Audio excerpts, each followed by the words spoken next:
శ్రీదత్త జయదత్త గురుచరిత్ర పారాయణము 11.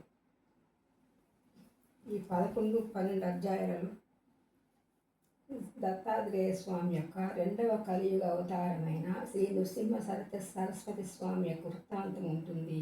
శ్రీ పాదస్వామి కానీ శ్రీ నృసింహ సరస్వతి స్వామి కానీ తాము భగవత్ అవతారం లోకానికి చెప్పుకోలేదు. ఆ విధంగానే శ్రీరాముడు కూడా తాను మానుష్యం మన్యే అని మానవుడని తెలుస్తాను అనేసి అన్నాడు. అలాగే శ్రీకృష్ణుడు కూడా తాను భగవంతుడని అర్జునుడికి తప్ప అర్జునుడు లాంటి కొంతమందికి మాత్రమే తెలుసును అనేసి చెప్పుకుంటూ వస్తున్నాడు. నామధారకుడు ఒక సంతోషంతో ఇలా అన్నాడు. అటు తర్వాత శ్రీ దత్తాత్రేయ స్వామి రెండవ అవతారం ఎక్కడ జన్మించారు, ఆయన అవతారాలు ఏమిటి, ఆయన లీలలు ఏమిటి అని అడుగుతూ ఉన్నాడు. నువ్వు ఇంత శ్రద్ధగా అడుగుతున్నా కాబట్టి చెప్తున్నాను వీడు అని సిద్ధుడు చెప్పుకుంటూ వస్తున్నారు. శ్రీ పాదస్వామి ఆదేశించినట్లు అంబిక జీవిత శేషమంతా శివ పూజలోనే గడిపింది. ఆమె మరుజన్మంలో మహారాష్ట్రలోని కారంజ అనే గ్రామంలో జన్మించింది. అకోలా జిల్లాలో శాఖకు చెందిన ఒక సద్బ్రాహ్మణుని కుమార్తెగా జన్మించింది. తల్లిదండ్రులు ఆమెకు అంబ అని నామకరణం చేశారు. ఆమెకు పూర్వజన్మ సంస్కారం వలన సౌశీల్యంతో పాటు శివభక్తి కూడా అబ్బింది. ఆమెకు యుక్త వయసు రాగానే మాధవశర్మని బ్రాహ్మణోత్తమునికి వివాహం ఇచ్చి పెళ్లి చేశారు. అతడు మంచి శివభక్తుడు. ఆ ప్రాంతంలోని స్మార్తులకు శివవ్రతం చేసుకునే అలవాటు ఉండేది కనుక వారిని శివవ్రతులు అంటారు. పూర్వజన్మ సంస్కారానికి తోడు ఈ జన్మలో భర్త యొక్క సాక్షాగత్యం వలన ఆమె ప్రతిదినము సంధ్యా సమయంలో శివ పూజ, భర్తతో కలిపి శని ప్రదోష పూజ, శని త్రయోదశి నాడు విశేషమైన పూజ చేస్తుండేది. విశేషించి అంబ తన భర్తను సూర్యుని ఛాయాదేవని విడనాడక సర్వోపచారాలు చేస్తుండేది. ఇలా 16 సంవత్సరాలు గడిచినాయి. ఆమె గర్భవతి అయింది.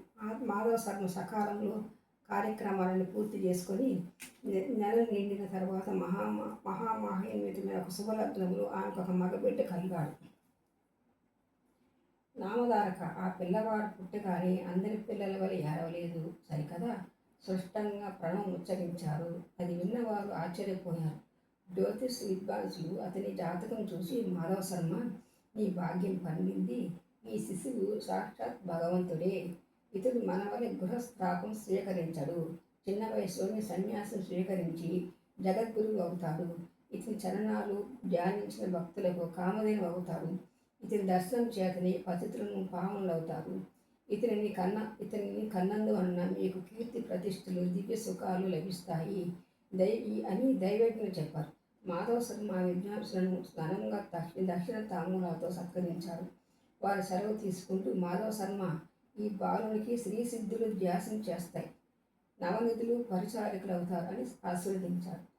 ఆ బాలుడు పుట్టిన వెంటనే ప్రణం ఉచ్చరించిన సంగతి వాడవాడలా ప్రాగిపోయి అతన్ని చూడడానికి జనం విసుగు వేస్తే రానంత వచ్చా.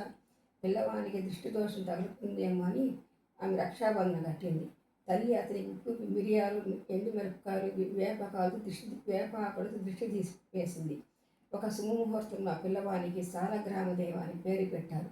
కానీ ఇంట్లో అందరూ అతనిని నరహరి అని పిలుచుకునేవారు. నరులు అంటే అజ్ఞాన బద్ధులైన మానవులు, హరి అంటే మానవుల యొక్క అజ్ఞానం వలన కలిగిన దైన్య పాపాలను పోగొట్టాడా అని అర్థం. ఆ పేరు ముందుగానే ఆయనకు అవతారమూర్తి అని సూచిస్తున్నట్లున్నది. బలహీనంగా ఉండటం వలన ఆమెకు పాలు రావడం లేదు. అమ్మకి పిల్లవానికి ఒక ఆవును పట్టుకొచ్చి పెట్టింది, కానీ అది కూడా చాలడం లేదు. ఒక మేకను ఏర్పాటు చేసింది, అది కూడా చాలడం లేదు. ఆ పిల్లవాడు తన చిన్న చేతులు తల్లి యొక్క వక్షస్థలాన్ని సృష్టించాడు. వెంటనే ఆమెకి సన్యాసి పిల్లలకి 32 దారాలుగా కాలి నేలపై పడ్డాయి. ఈ విషయం అందరికీ తెలిస్తే బిడ్డకు దృష్టి తగులుతుందని ఎవరికి చెప్పుకోలేదు ఆయన లీలల గురించి. ఈ లీల రహస్యంగా ఉంచింది. ఆ పిల్లవాడు ఉయ్యాలలు పండుకుంటే ఏడ్చేవాడు, కింద పండుకోబెడితే ఆడుకునేవాడు. ఇలాంటి లీలలు ఎన్నో జరిగినాయి. తల్లి వాటిని ఎవరికి చెప్పలేదు. అందువలన ఆ ప్రభువు యొక్క సంపూర్ణమైన దివ్యత్వం అందరికీ తెలియలేదు. ఇలా సంవత్సరం గడిచిన అతనికి ఒక్క మాట కూడా రాలేదు. కులదేవతను ఆరాధించమని కొందరు, మర్రి ఆకులతో విస్తలతో బ్రాహ్మణులు భోజనం పెట్టమని మరికొందరు, రావి ఆకులతో విస్తలతో భోజనం పెట్టించమని మరికొందరు, మాటలు చెబుతూ అతని చేత అనిపించడానికి ప్రయత్నిస్తూ ఉండేవారు. అతను మాత్రం మాటలు వచ్చిన కొంతకాలం తర్వాత మాత్రమే మాట్లాడతానని మరికొందరు అనేవారు. వారందరి మాటలు విని నరహరి నవ్వేవాడు. వారి మాటలన్నీ నా దేవుడు దైవ స్వరూపం కదైనా ఆయన అందరూ ఏం చెప్పినా అన్నీ నవ్వుతూనే ఉన్నాడు మనసులో, ఏం బదులు చెప్పకుండా.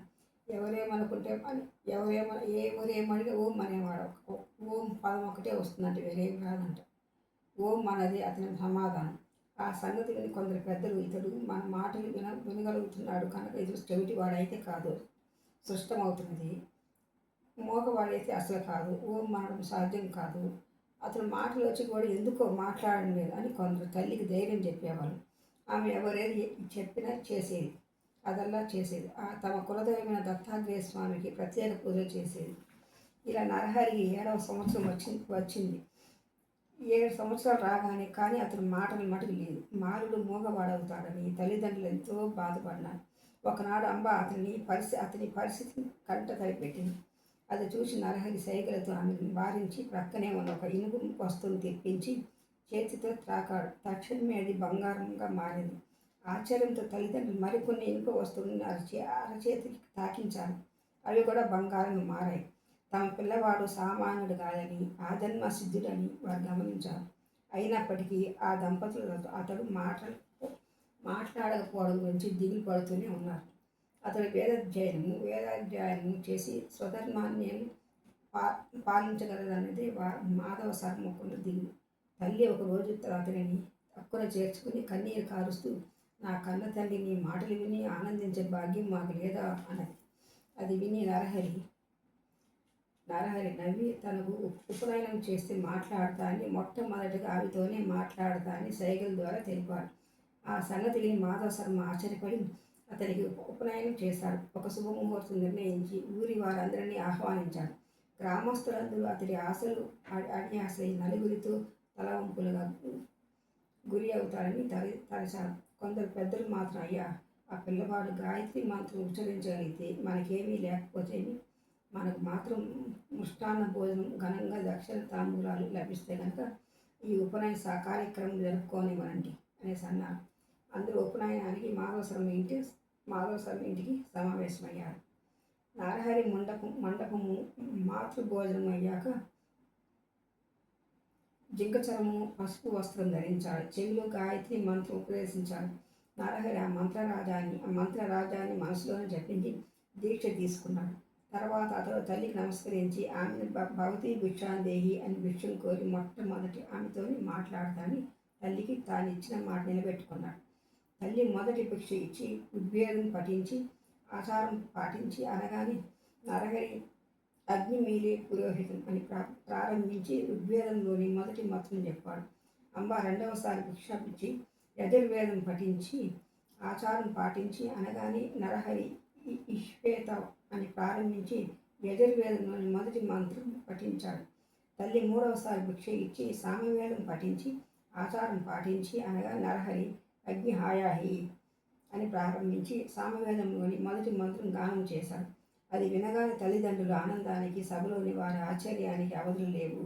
జీవితంలో మొదటిసారిగా మాట్లాడడం ప్రణవోచ్చరణ తర్వాత వేద పఠనంతో కానీ చేయకూడదని నరహరి అంతకాలము మాట్లాడలేదని అందరూ అనుకున్నారు. 3 భిక్షలు అయ్యాక ఆయన 4వ వేదం కూడా చదివాడు. ఆయన భగవతావతారమని తెలుసుకొని అచ్చటి బ్రాహ్మణులంతా నమస్కరించారు. శాస్త్రాలకు జన్మస్థానమైన ఆ ప్రభువుకు ఇది ఒక లెక్కలేనిది కదా. క్రతువు పూర్తి కావచ్చింది. మాధవ శర్మ దంపతులు అంతోత్సాహంతో ఉన్నారు.